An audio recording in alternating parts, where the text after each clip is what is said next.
Hey guys, hope you're well. If you're new to the channel, please make sure you subscribe and of course like, comment and share the vids. Your support for people who have already subscribed is really greatly appreciated. Thank you so much.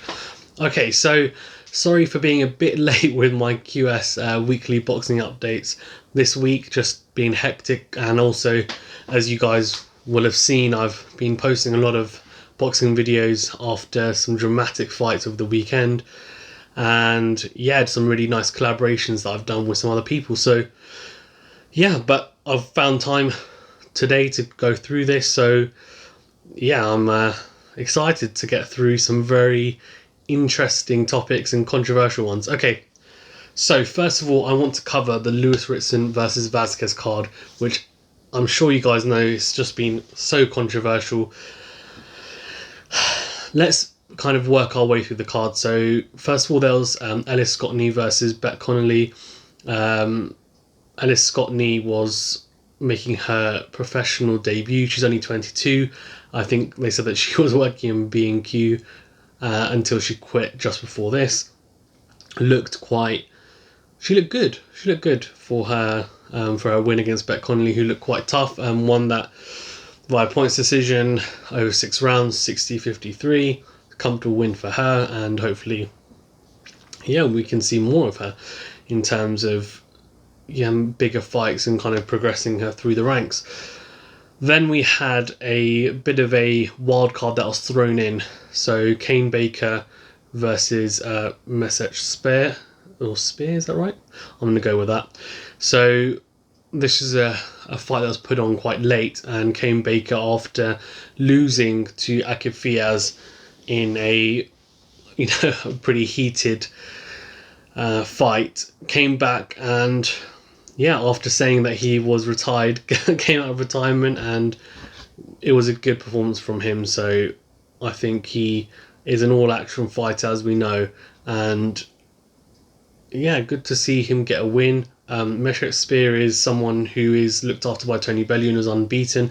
Looked a bit out of his depth, I think, so it's just one of those things. Okay, so then we had a split decision draw between Patrick Ward and Thomas Asomba. Basically stopped because of a cut, which was caused by an accidental clash of heads. So that looks pretty interesting. But yeah, interesting to see whether they get the rematch on. Hopefully they do. So we'll see what happens with that. And then something that was pretty... So there were quite a few upsets, I would say, on this card, and the biggest two are what I'm going to discuss now. So Joe Laws versus Ryan Charlton. This was interesting because Joe Laws, as I said, it looks a really funny and great character. Said, no, I've taken it seriously. I've relocated to Spain, and I think he looked in good shape. Ryan Charlton looked in great shape. He's 28 years old, and he took his chance. He's known as the pint-sized powerhouse, and he showed why he's got that power. Dropped Joe Laws twice and then stopped him in the third round. Joe Laws just very reckless with his punches and was just throwing all over the place, and unfortunately ended up getting stopped. Interesting to see what happens now with him. He's definitely a fan favourite, but this is quite a big setback for him, so it's going to be interesting to see where he goes from here and how he recovers from this. Ryland Charlton, one to look out for. This is at light welterweight, so super lightweight as well, if you want to call it. And yeah, look good. He looks very powerful at that weight, so interesting to see him in some good fights. Then we had, which was on the undercard, which is the main undercard, was, Case Ashfaq versus Mark Leach. So Case Ashfaq went into this the favourite, and yeah, I mean, he upset, which rightly so is a former amateur star in Case Ashfaq. Mark Leach, won by unanimous decision, 95, 93, 96, 93, 96, 92. which is a 10-round eliminator for the British title, which Brad Foster has at the moment. This is a super bantamweight. Yeah, this is a big upset. So he dropped Case Ashback twice, which I think definitely swung it in his favour. And I don't know what's going to happen with Case Ashback now. Yeah, but really good win for Mark Leach, and he now has a shot at the British title. So good for him. Okay, now on to the most controversial part of the night. Lewis Ritson versus Miguel Vazquez. So I think everyone can say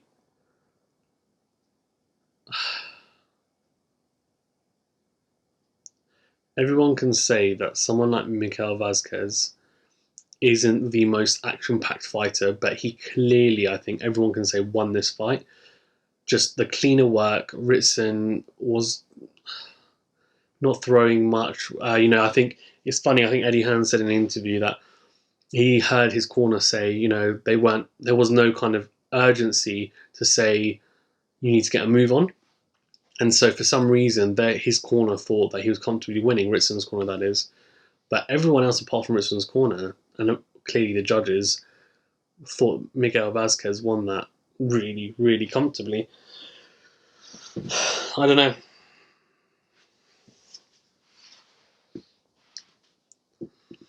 Yeah, I don't know. It was, Ritson said it's an eye-opener, and it definitely would have been. I think I'd be surprised if he didn't know whether he lost that. So just to go through the cards, 116, 113 Vazquez, 117, 111 Ritson, 115, 113 Ritson, so split decision.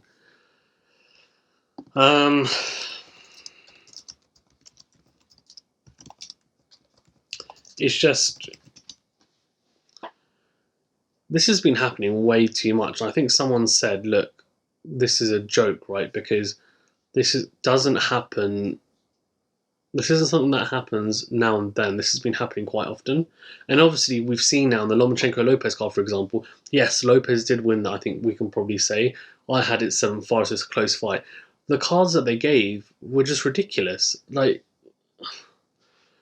they were just so wide. So what's going on there? And is it just incompetence? Is it, like, this is controversial, but are people taking envelopes? I'm hoping and I'm assuming it's not that, but it's getting to a point that someone made a very good point that the UK is now becoming one of those countries where people think, if I come to the UK, I'm not going to get a decision, which is ridiculous. That shouldn't be the case. So the ref in question, one of the refs who gave the widest score, Terry O'Connor, is basically under massive scrutiny because it looks like he may be on his phone during the fight. There's a picture of him and he's holding something, but they don't know whether it's exactly his phone. It could be a score, could be anything. Either way, so he's the one that scored at 117, 111. Just ridiculous. Like, it is one of those things that how can you have someone so he's been doing this for years in terms of, like, he's been judging, refereeing for years. He also apparently gave the controversial win to Tyson Fury against John McDermott, and there's been multiple occasions where he's been called out for giving ridiculous scorecards. But look, they need to look into it, and I think, to be honest with you, the right thing to do is to give Miguel Vazquez the rematch against Ritson. If I was Eddie Hearn, I think that's the only way to do it. And it's funny because obviously he said, we need a couple more fights like Vazquez, maybe not his style, which then makes me think that Ritson's team's not going to touch that fight with a 10-inch pole, to be honest with you. They were talking about the Prograis fight before, and he rightly said after, look, I'm not ready for that, I need more fights. And after that performance, I think you have to say rightly so, because he should have lost that. Okay, right.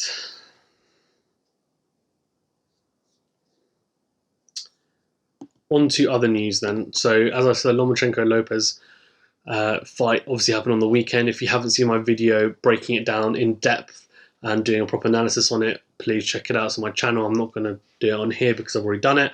But again, those cards are ridiculous. But I think the fallout from it's been interesting. Lomachenko has had surgery on his shoulder in the aftermath of that. Do you guys think that that would have hindered him? Because obviously, so I've heard reports, I don't know if it's true, that his dad, Lomachenko's dad, said to him, please, like, basically, don't go into the fight, it's going to pull him out. And Lomachenko said, if you do that, I'm going to retire. And so there was like a fallout between him and his dad, who's his trainer, before the fight. And so obviously, he did end up fighting. So if he had a banged up shoulder, he's had surgery straight after the fight.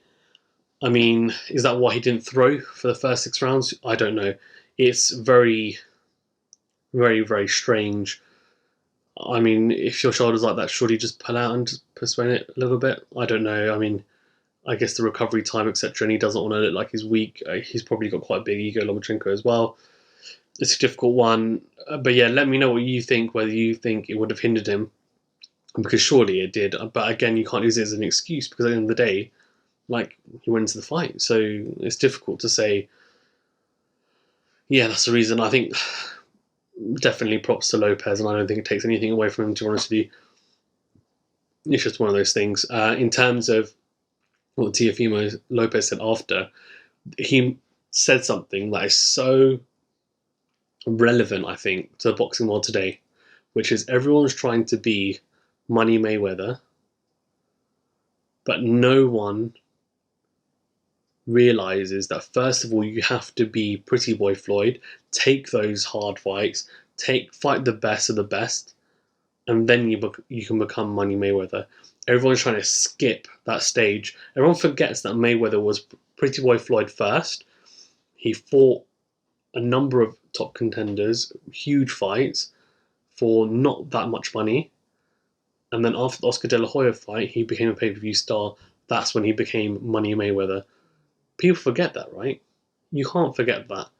For all these young fighters, up and coming, etc., remember, you have to go through those big fights first to get that big dollar. And he said, look, no one's making big money at the moment until you take those big fights. And it's such a good point. And for someone who's only 23 years old, and bloody hell, I tell you what, I really hope he stands by what he says he's going to take those, because he's going to be a huge superstar if he does, and he's on the right track. That's what you've got to do. The best have got to fight their best. We've said that constantly, time and time again.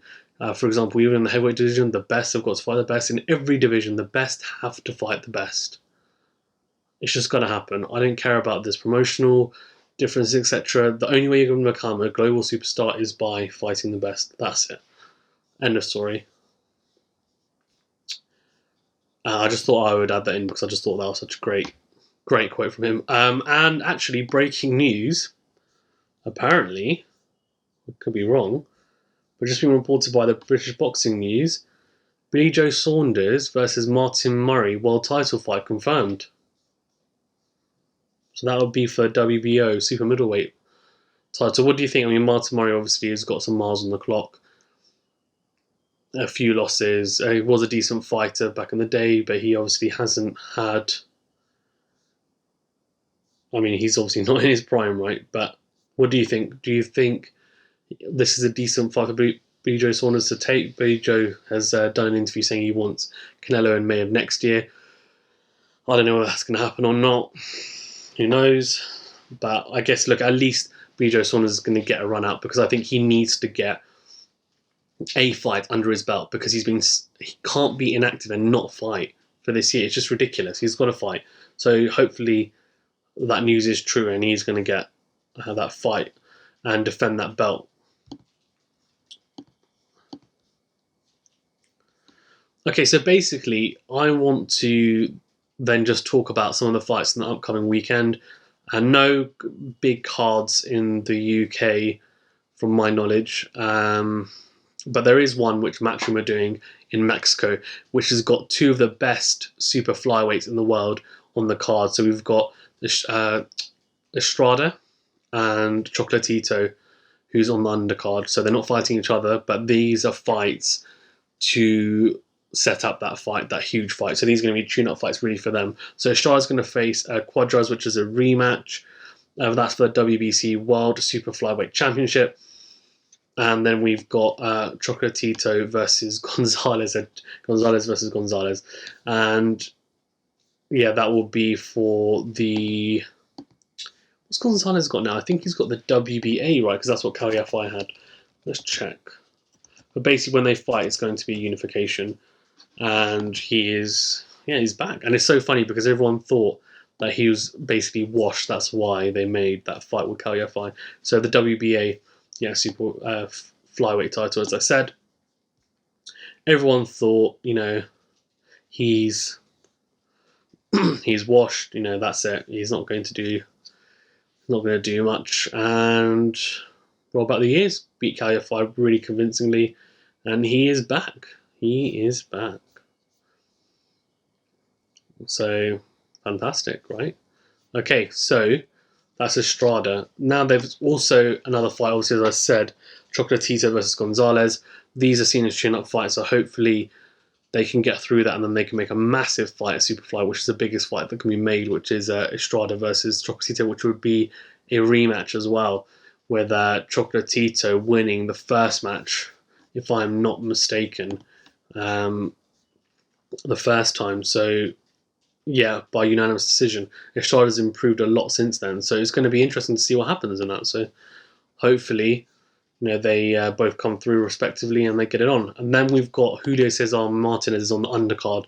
You may have heard of him, and if so, it's because he fought Charlie Edwards in the O2, and he was he was destroying Charlie Edwards. Let's be honest, for the flyweight title, the WBC flyweight title, and ended up being a no contest because he hit Charlie Edwards after the after the bell, after basically he was already on the floor, and then he punched him after the ref basically tried to. So he punched him after, and so they called it a no contest.